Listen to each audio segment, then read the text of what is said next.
تعلق رکھتی تھی اور وہاں سے مائگریٹ ہو کر یہاں پر آئی تھی. کچھ سال انہوں نے چمکنی ریور باڑا کے آس پاس گزارے تھے اور اس کے بعد یہ پراپرلی یہاں پر آ کے انہوں نے یہ جگہ سلیکٹ کی تھی اور اس کے بعد یہاں پر انہوں نے 12 گھر بنائے تھے جس کی ڈیٹس اگر آپ جائیں تو وہ 1784 سے لے کر 1884 اور 1900 تک بھی موجود ہیں کچھ ایسی چیزیں.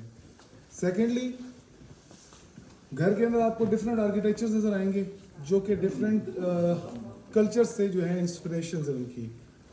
کیسے ہوئی؟ بیسیکلی یہ لوگ بزنس مین تھے، ٹریڈرز تھے. ان کا جو کام تھا وہ یہاں سے ایکسپورٹ کرنا اور دوسری جگہ سے امپورٹ کرنا ہوتا تھا. ایکسپورٹ کیا کرتے تھے؟ بیسیکلی یہ ووڈ ایکسپورٹ کرتے تھے جو کہ سیڈر کارڈ کہلاتی ہے، دیار. سلک کرتے تھے اور اس کے علاوہ لیدر یہاں کا جو اسپیشل ہوتا تھا. ان کے جو بزنس ٹرمز تھے وہ سینٹرل ایشیا، رشیا اور ہول ساؤتھ ایشیا میں نے کور کیا تھا اس ٹائم پر. تو یہ بہت بڑے بزنس مین تھے. جس وقت یہ ڈفرینٹ کنٹریز میں جاتے تھے، ریجنز میں جاتے تھے، جو چیز ان کو پسند آتی تھی اسپیشلی جو آرکیٹیکچر ہوتا تھا تو وہ اس کو لا کے اپنے گھروں میں امپیکٹ کرتے تھے. مطلب اگر آپ دیکھیں تو یہ جس ایک گھر نہیں ہے، یہاں پہ تقریباً 12 گھر ہیں.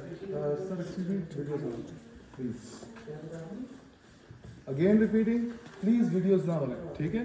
اچھا، تو یہ 12 گھر ہیں اس پوری گلی کے اندر جس کو آپ محلہ سیٹھیان کہلاتے ہیں جو کہ اس فیملی کے نام سے مشہور ہے. اور 12 گھر جو ہیں وہ ایک دوسرے کے ساتھ کنیکٹڈ ہیں. آپ اس سائڈ سے آئے، جو مسجد والی سائڈ سے آئے تھے تو آپ نے درمیان میں ایک برج دیکھا ہوگا. یہ برج ان 4 گھروں کو بقایا 8 گھروں کے ساتھ کنیکٹ کرنے کے لیے ہے.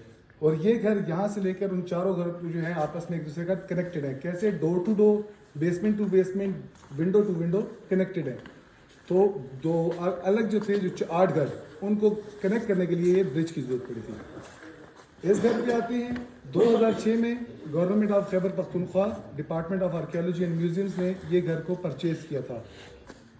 اس کے بعد اس کو ایز اے میوزیم اس کو کھول دیا گیا تھا. 2010 میں ہم نے اس گھر کی رینوویشن، ریپیئرنگ ورک، کنسٹرکشن یا آپ ریہیبلیٹیشن کہہ سکتے ہیں، وہ ہم نے شروع کی تھی جو کہ 3 سال تک چلتی رہی تھی، 2010 سے 13 کے درمیان میں. یہاں پہ اگر آپ دیکھیں اس سائڈ پہ تو آپ کو یہ یلو کلر کا ایک ووڈ نظر آ رہا ہوگا. یہ پیس پورا یہ رینوویشن کا کام ہے. اس کے علاوہ یہ جتنی بھی چھتیں آپ دیکھ رہے ہیں یہ اوریجنل اپنی حالت میں موجود ہیں. اور یہ جو انسپریشن ہے وہ ازبیکستان یعنی بخارا کے اندر جو گھر ہیں ان سے انسپریشن ہے. اور اگر آپ گھر کا آرکیٹیکچر دیکھیں گے تو یہ جو آرکیٹیکچر ہے یہ بھی انہی گھروں سے انسپریشن لی گئی ہے. گھر کے بالکل مڈل میں آپ دیکھیں تو ایک پونڈ موجود ہے. اس پونڈ کا کام یہ تھا کہ اس کے اندر پانی فل کر دیتے تھے اور سن لائٹ جس وقت اس پر آتی تھی تو وہ ریفلیکٹ کرتی تھی رومز کی طرف. جب ہم روم میں جائیں گے تو میں آپ کو اس میں چینی خانے بتاؤں گا کہ جو چینی خانے جو ہے مغل آرکیٹیکچر ہے اس میں بالکل وائٹ ہوتا ہے. اس کے اندر انہوں نے تھوڑا سا موڈیفائی کیا ہے. کوئی کویشچن اس کے ریلیٹڈ ہو تو آپ یہاں پہ کر سکتے ہیں.